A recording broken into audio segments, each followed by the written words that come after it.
পরিবর্তিত জলবায়ুর কারণে দেশের দক্ষিণ উপকূল সহ সর্বত্র বেড়েছে উষ্ণতা।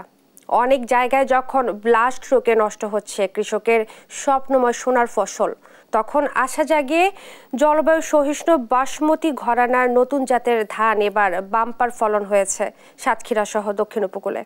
সাতক্ষীরা সহকর্মী শরীফুল্লাহ কায়সার সুমনের তথ্য ছবিতে ডেস্ক রিপোর্ট।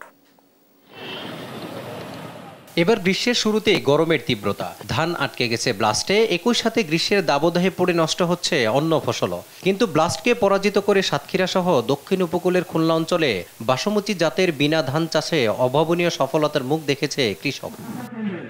পোলাও বিরিয়ানির জন্য আবশ্যকীয় চিকন চালের ভোক্তাদের আগ্রহ মেটাতে অসাধু ব্যবসায়ীরা মোটা কেটে চিকন বানাচ্ছে আর চালের গুণাগুণ ধ্বংস করছে। তখন কৃষকরা দুর্যোগ সহনশীল এই প্রিমিয়াম কোয়ালিটির ধান স্বল্প খরচে করতে পেরে দারুণ খুশি।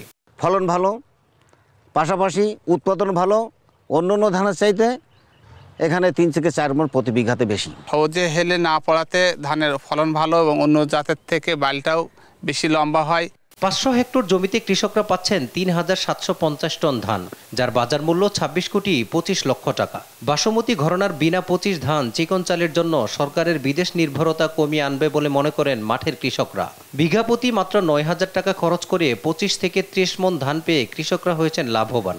দেখতে এত সুন্দর লম্বা চিকন ধান এবং আমরা মনে করি বাসমতির পাশাপাশি চলবে। আগে যে ফলন ছিল তার থেকে এবার ফলনটা অনেক বেশি ভালো হয়েছে। বিনা সাতক্ষীরা উপকেন্দ্রের ইনচার্জ বলেন, কৃষকরা মূল্যবান এ জাতের ধানের বীজও সংরক্ষণ করছেন। কৃষক খুবই আনন্দিত, উচ্ছ্বসিত এবং তাদের মধ্যে একটা আলোড়ন সৃষ্টি হয়েছে।